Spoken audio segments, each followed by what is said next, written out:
Hello, welcome to a spiritual ascension, my journey. Hopefully, you've watched the intro to this, which I did the day before. And this is just going to be videos telling my whole story on my ascension, 5-year ascension journey, from start to finish. And this is extremely hard because a lot happened during that 5 years. Um, a lot of really devastatingly difficult things that I went through, and that's part of the ascension process is for you to go through these tests in order for you to become stronger. And there's a reason why you go through all these challenges so that you can be an example to those who will come after you. Okay. You've chosen this path in order to be a guide for those who will be seeking knowledge and information about their path afterwards. Okay. So bear with me because I'm not rehearsing this at all. I sometimes write down a couple notes just so I don't forget anything. If I do forget anything, the next day I'll probably just insert it. Yeah, yesterday I should have said, mention this or that. So just bear with me as I go through this because it's very difficult. I haven't told anyone my entire story, so you guys are going to be the first ones to know. Um, I eventually want to put this in book form because I think I can't express everything to you in these videos because I'm trying to also keep them short so that keep your interest. If I was to talk for, hours and hours. So, and also to keep you coming back. Okay.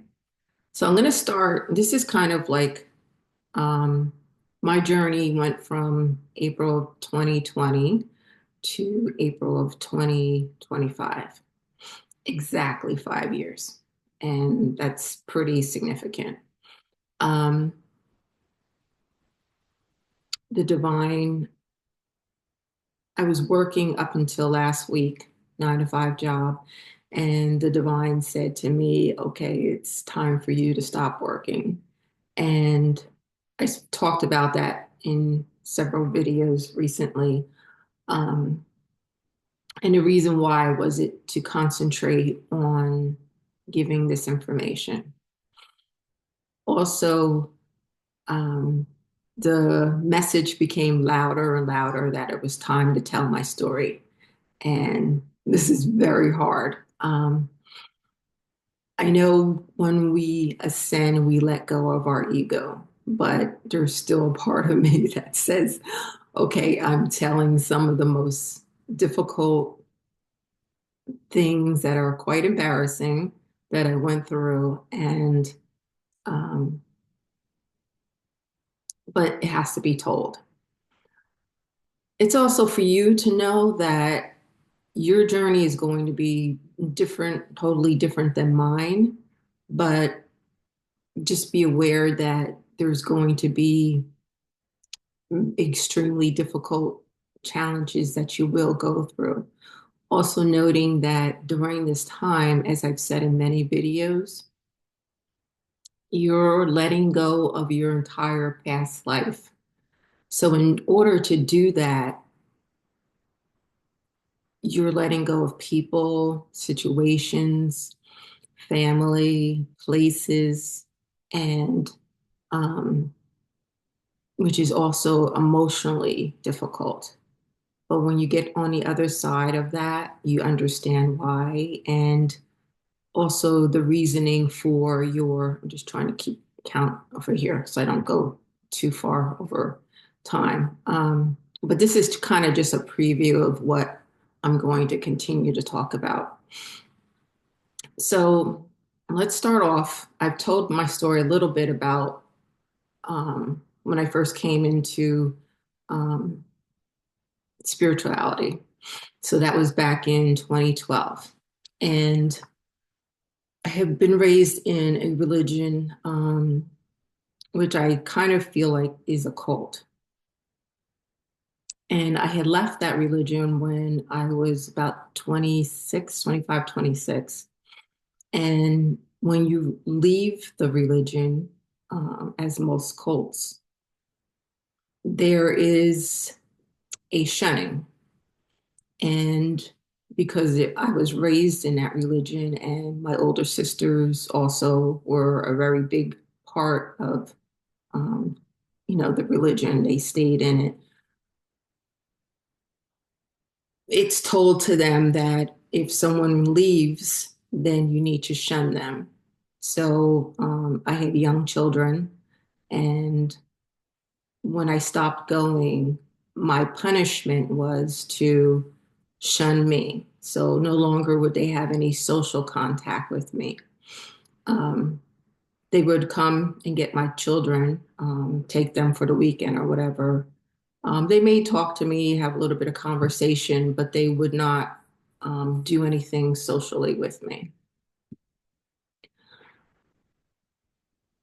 That was probably the early 2000s, I'll say. But there was something within me. Well, that happened probably the mid 1990s. Yeah, that I left. But the early 2000s is kind of more so when it kind of became more so because I started celebrating holidays. And I had never done that before. I had never celebrated birthdays or Christmas or anything like that. I had met someone who I started having a relationship with, and he introduced me to, how to celebrate Christmas. I had no idea. And I had brought my children up to not know anything, that Christmas was bad and we didn't celebrate their birthdays, which I look back now and I feel so bad about, telling them when they went to school that they couldn't celebrate other children's birthdays. And I feel so bad about that now, but I can't really go back and change that. Um, So little by little, it was hard for me to now accept that I was celebrating a holiday that I was told was pagan and that, was wrong and so forth and so on. But it felt so good, to be able to set up this huge tree and to put presents under it for my kids. And the first Christmas we had, I had just started working my Wall Street job and was, making pretty good money then and was able to give them a lot. And just to see their faces that they were celebrating their first Christmas and they had their friends over and were so, you know, proud of their tree and so forth and so on. Um, anyway, um,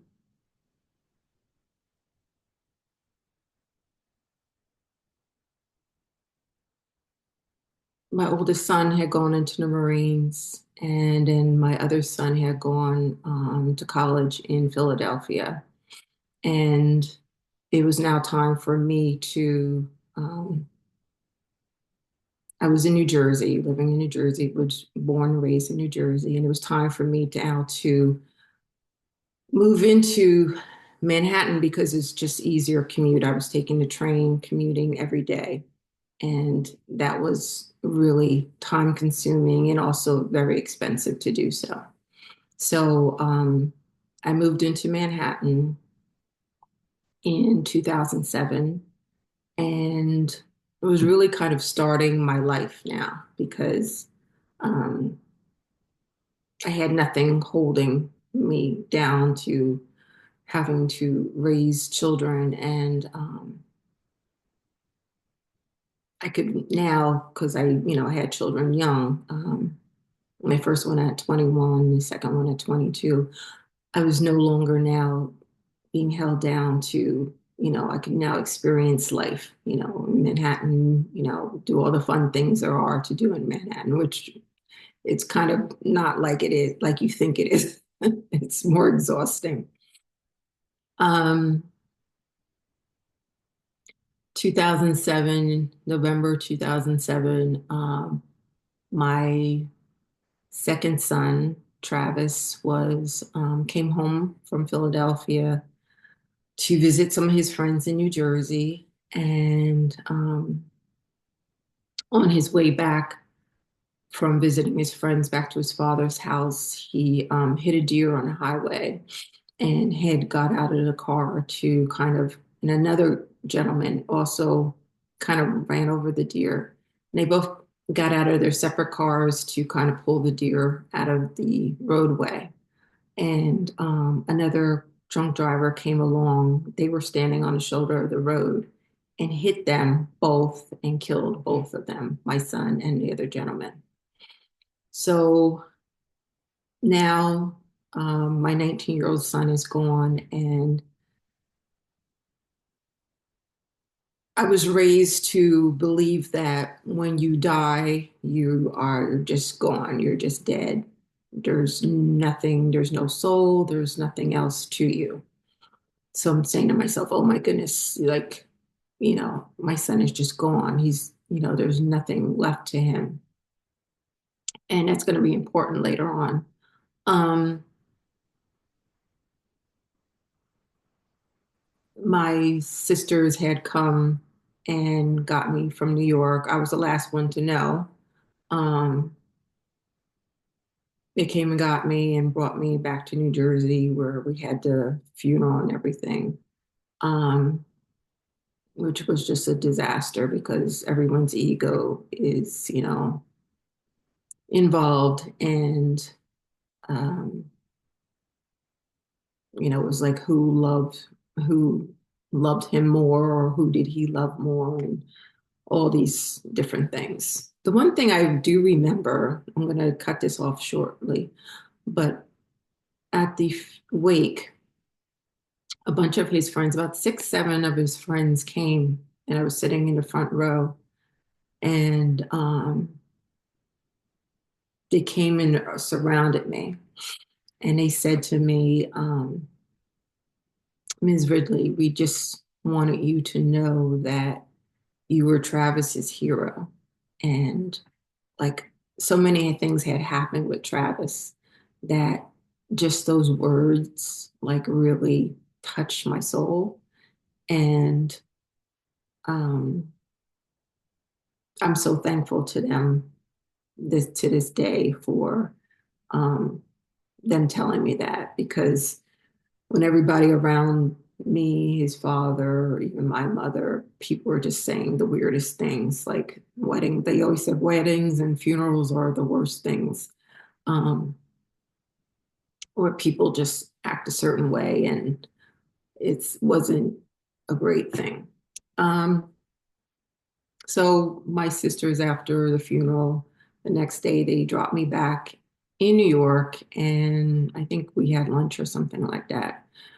And they left, and that was kind of it, because they still had that rationalization that they were not supposed to be social with me, even though I had just lost my son, that they couldn't socialize with me. So I was basically alone, trying to recover, not recover, but just um, understand, the death of a child is, I always tell everyone I work with various parents who have lost children. And one of the things I say, it's a club that no one wants to belong to. So I'm going to leave it here, and I'll pick up tomorrow with that. And I hope you'll join me tomorrow for this is just kind of giving you a background before my journey, so you understand the whole background of what led up to the initiation of my ascension journey in 2020. Okay, so I'll see you next time. All right. Please like, share, and subscribe. Also, join me for the next video. And I have several courses. You find the link below on the ascension process. And if you would like to spend time with me, there's a link to book time. Okay, I'll see you next time.